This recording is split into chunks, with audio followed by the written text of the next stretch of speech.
So about a half a year and several thousand rounds in with the Walther Q5 match steel frame. Of course, this is the flagship now of the PPQ family from Walther. You might ask, do you still like it as much as you did when it was new? And my answer would be, I think I like it more.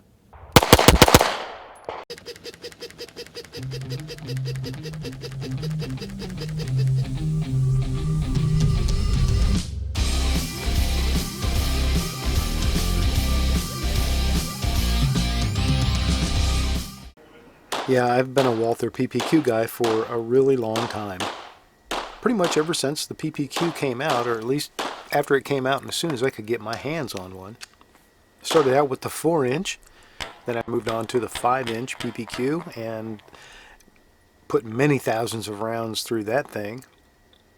Then I got a hold of a Q5 match with the polymer frame, and I was impressed that they were somehow able to improve on what they had already done. And then, not too long after that, here comes the steel frame Q5 match. My first thought was, well, I mean, how much different can it really be? You know, it's going to be heavier, but how much different can it really be than the regular Q5 match? So I got the assignment to review this gun for Guns America, which I did, and that's been half a year ago or more. It was in the summer last year, and I was very impressed with just how different it feels at the same time being virtually identical. The extra weight certainly makes a big difference, but there's something about the feel of a steel frame in your hand versus a polymer frame in your hand. And I'm not saying it's better or worse. There are differences, both pro and con, but they are very noticeable, much more so than you might think. So I know I've told this story before, but not everybody has seen the Guns America review, so I'll repeat a little bit, and those of you who have heard it, forgive me. The very first time I shot this gun was under a little bit of stress and some pressure. So just about every year I host Masad Ayub for his Mag 40 class at our local club. And this past year I had just received this gun for review, and I was busy helping Mass with his class, so I hadn't had any opportunity to test fire it or do any of my range work with it yet. And I decided, what the heck, I'm going to shoot this gun when we demonstrate to the students how to shoot their qualifying exam at the end. So that's exactly what I did. So there is a bit of stress and a bit of pressure anytime you're under the clock and anytime you're under the watchful eye of not only a class full of students who want to see if you really are any good at what you say you're good at, but then when you're shooting right next to Masad Ayub and essentially competing head-to-head with him, there's a little bit of pressure involved there.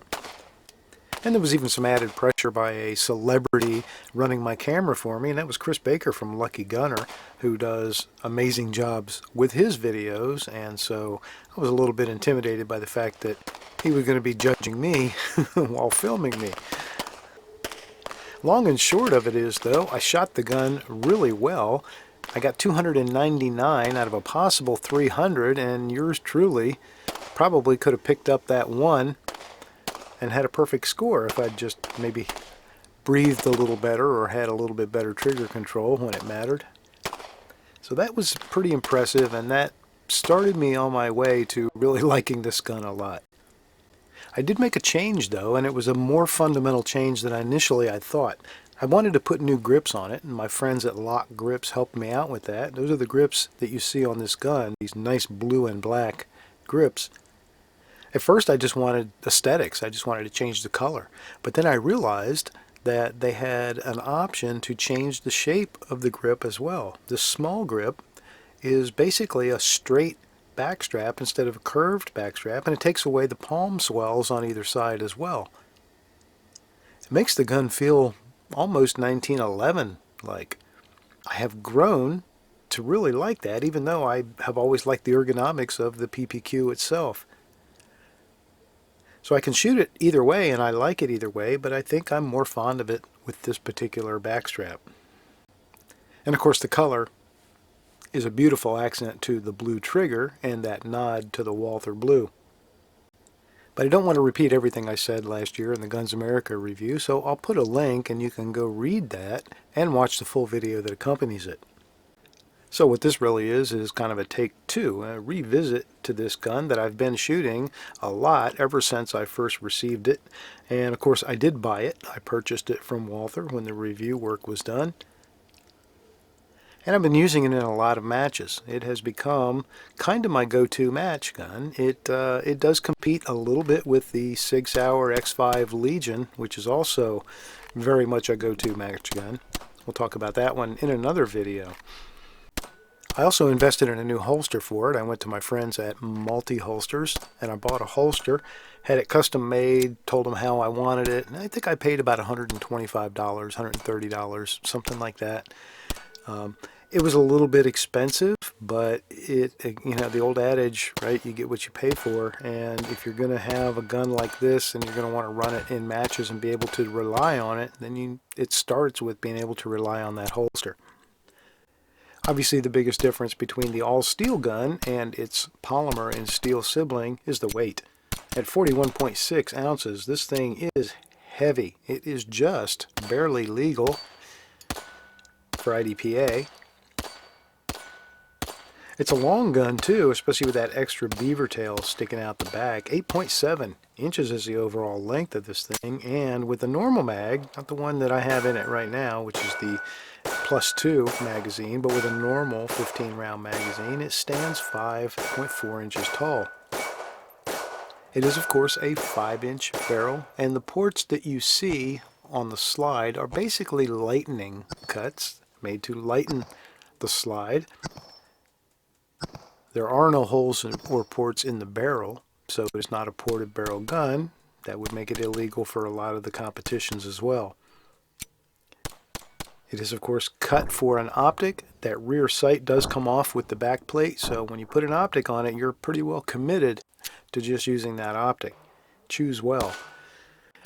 It is a sweet gun, but you know, with an MSRP of around $1,500, it is something to consider. It's not going to be much of an impulse buy for a lot of folks. So if you've already got a PPQ and you're a big PPQ fan, and you're thinking about should I upgrade or not, I can't answer that for you. All I can do is tell you what I think about this gun and what I think the differences are.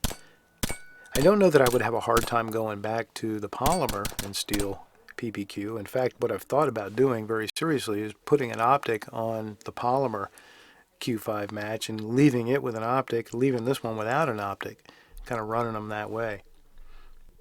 Other than the weight and a little bit of, you know, that extra stiffness and rigidity that you feel with the all-steel frame, it really is exactly the same gun, just like you would think it is. The biggest thing is the trigger.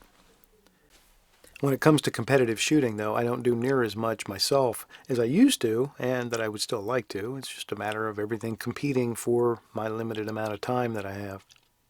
The first thing to go usually is the practice, so the dry fire and the drills at the range, you know, things I used to do to try and improve my skills or at least keep them up. I don't do near as much as I should, and I can tell the difference in my scores. But I have been using this gun a little bit for some dry fire, and I've been using it for some live drills at the range. And it is just a sweetheart of a gun. You know, from the minute your hand touches it in the holster, it just feels like an old friend. And the draw stroke for me is just so intuitive and so natural. Those sights are just right on target almost every time when I push out. And if they're not, it's because I messed up my draw. I'll even show you a little bit of me doing that kind of practice at the range, and I'm not even afraid to show you me missing sometimes. If I try and push myself a little bit and I miss the target, then I'll usually slow back down until I'm consistently hitting it again, and then I'll start to push myself one more time. That steel target that was, by the way, provided by Tactical AR 500 Targets, those guys are awesome, but that steel target is much smaller than you might think it is. One hint is to look at those bolts in the sort of where the eyes are in the head of the target, and you can tell that that's a pretty small target. So if I'm hitting that target, I know I'm making pretty decent shots, and if I start missing the target, I know it's time to slow down and get my fundamentals back in order.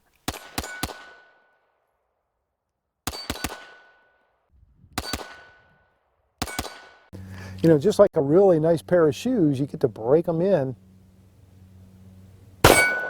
And I think I have really broken this gun in to my style,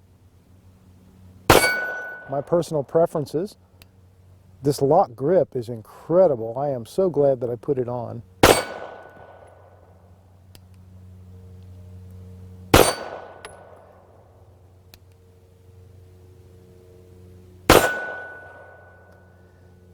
I've gotten very accustomed to the weight.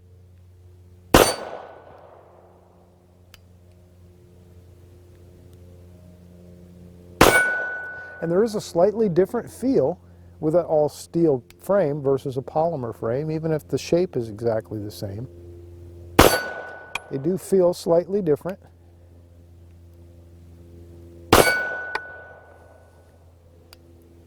The gun shoots pretty flat, of course. I'm trying to think if there's anything I really don't like about it. I love the sights. Of course, I love the trigger, and I have kept it stock.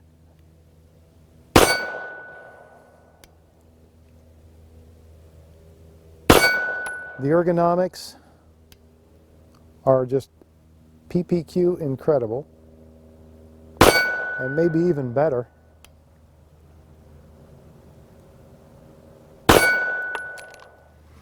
I think in the entire time that I have been shooting this gun, and again, it's been, you know, half a year and several thousand rounds, most of the shooting that I've been doing with this gun has been match shooting.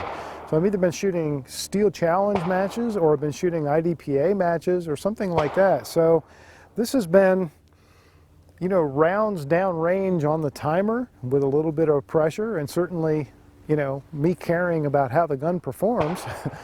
And it's been flawless. I have had one single round not fire in that entire time, and that was due to a hard primer. I mean, just a primer that would not detonate. I tried it multiple times and even put it in a different gun and it still wouldn't fire. So the only round that has failed to fire in this gun was just a bad round. I showed you this lock grip before. You know, I'll put a link down below in the comments or description or somewhere where you can go see that video again if you haven't seen it. This lock grip is incredible. It changes the gun, changes its shape to that more like a 1911, which was an interesting change, but I like it. And the more I shoot it, the more I like it with this grip on it.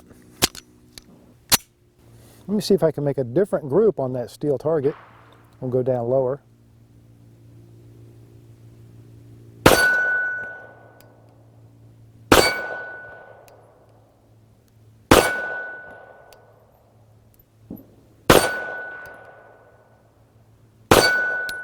I'm having a hard time picking a spot to aim at. I've gotten myself all confused.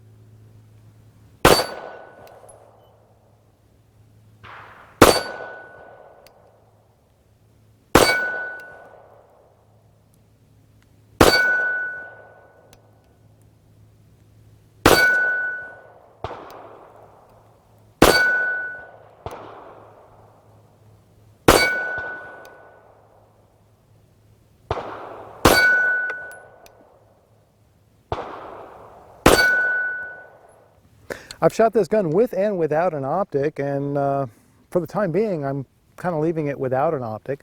I've got plenty of other guns with an optic on if I want to shoot, you know, carry optics class in a match or something like that. And right now I'm just enjoying shooting this one with the open sights. Of course, if I change my mind, it's easy enough to pop this cover off and throw an optic on there, so that is a nice thing. You know, whenever I'm serious about a match I'm getting ready to shoot, there's really no question in my mind which gun I'm going to pick up. It is the Walther PPQ, and that has been true for several years, starting with the Walther PPQ M2. Then I went to the Walther PPQ M2 5-inch, and I stuck with that one for a really long time. Then I went to the Q5 Match polymer framed gun, and now the Q5 Match steel frame. And I'll tell you, it just gets better and better every time.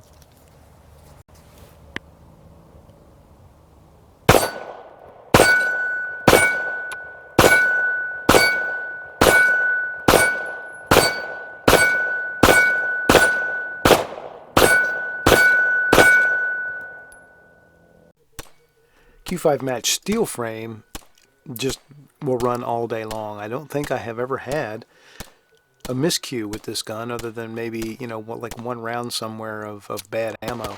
But it just runs and runs and runs. Another nice thing about an all-steel gun is you don't have to worry quite so much about limp wristing if you're shooting like weak hand only at a particular stage or something like that, because the gun's heavy enough and stiff enough that it's usually not going to be a problem, even if you're not gripping it as tight as you should.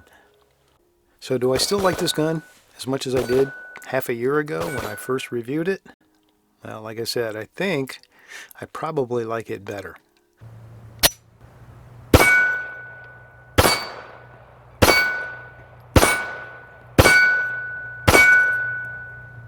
You really notice the difference when you're shooting strong hand only or weak hand only. But when you're shooting a gun with just one hand, you really notice that this extra weight, this full heavy dust cover and all that really does help keep the muzzle flat.